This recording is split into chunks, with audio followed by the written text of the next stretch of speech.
हिंदू धर्म में मांस खाना मना है या नहीं है? इस संबंध में कई लोगों के मन में भ्रम है। शाकाहारी भोजन को हिंदू धर्म में उत्तम माना है। किले मांस खाने को लेकर कोई सख्त अनुदेश नहीं दिया गया है। आओ जानते हैं इस संबंध में महत्वपूर्ण जानकारी। वेदों के अनुसार वेद ही हिंदू धर्म के धर्म ग्रंथ है। वेदों का सार उपनिषद और उपनिषदों का सार गीता है। यहां तीनों का मत जानेंगे। वेदों में मांस खाने के संबंध में स्पष्ट मना किया गया है।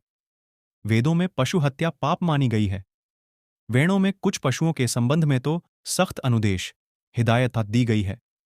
यह पौरुषेयेण करविषा समड़कते यो अश्वयेन पशुयातु धानः यो अध्याया भर्ति कशीर्मन्ने तेषां शीशार हर्षापि वश। ऋग्वेद मंडल 10 सूक्त 87 आर्चा 16।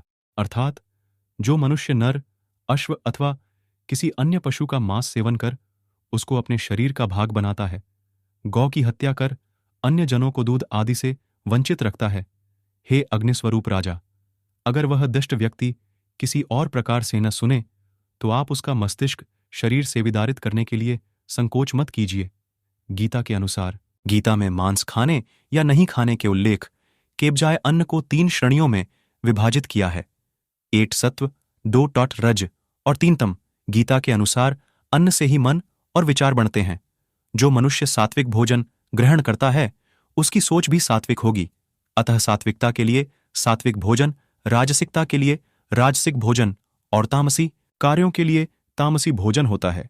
यदि कोई सात्विक व्यक्ति तामसी भोजन करने लगेगा तो उसके विचार और कर्म भी तामसी हो जाएंगे। मांस 2 तरह के होते हैं, राजसिक और तामसिक। उसको पकाने के तरीके से भी उसकी श्रेणी तय होती है। संतों, ब्राह्मणों और धर्म के कार्य में कार्यरत लोगों को सात्विक भोजन करना चाहिए, लेकिन युद्ध, क्रीड़ा और भयंकर कर्म हेतु लोगों को राजसिक भोजन करना चाहिए। हालांकि तामसिक भोजन कभी नहीं करना चाहिए, क्योंकि यह भोजन राक्षस, पिशाच और असुरों का भोजन होता है। तामसिक भोजन में अच्छे से नहीं धोया गया मांस, बासी भोजन, खराब भोजन, बहुत तीख और मसालेदार भोजन आदि।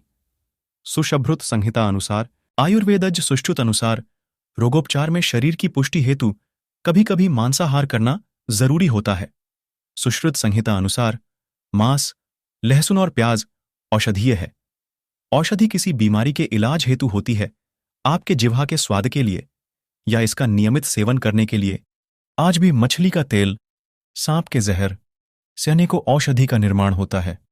इसी तरह बकरे की हड्डी के रस और खरगोश के खून का भी औषधीय उपयोग होता है। इनके उचित सेवन से रोग नष्ट होते हैं। इस तरह यह देखा गया है किसी विशेष रोग में कुछ पशुओं के मांस, हड्डी या अन्य अंगों का उपयोग होता है। पशु बलि प्रथा, देवताओं को प्रसन्न करने के लिए बलि का प्रयोग किया जाता है। बलि प्रथा के अंतर्गत बकरा, मुर्गा या भैंसे की बलि दिए जाने का प्रचलन है।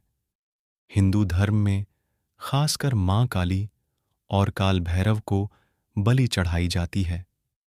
विद्वान मानते हैं कि हिंदू धर्म में लोक परंपरा की धाराएं भी जुड़ती गई और उन्हें हिंदू धर्म का हिस्सा माना जाने लगा। दरअसल बलि प्रथा कभी भी हिंदू धर्म की देना नहीं है। बलि प्रथा का प्रचलन हिंदुओं के शाक्त और तांत्रिकों के संप्रदाय में ही देखने को मिलता है, लेकिन इसका कोई धार्मिक आधार नहीं है। शाक्त या तांत्रिक संप्रदाय अपनी शुरुआत से ऐसे नहीं थे, लेकिन लोगों ने अपनी इच्छाओं की पूर्ति के लिए कई तरह के विश्वास को उक्त संप्रदाय में जोड़ दिया गया। पशु बलि की यह प्रथा कब और कैसे प्रारंभ हुई कहना कठिन है, लेकिन इतना तो तय है कि यह वेद, गीता, उपनिषद या पुराणों की देन नहीं है। 2 मार्ग है आत्मा और शरीर का। अतत आपने सामने 2 मार्ग है। पहला है आत्मा का मार्ग और दूसरा है शरीर का मार्ग।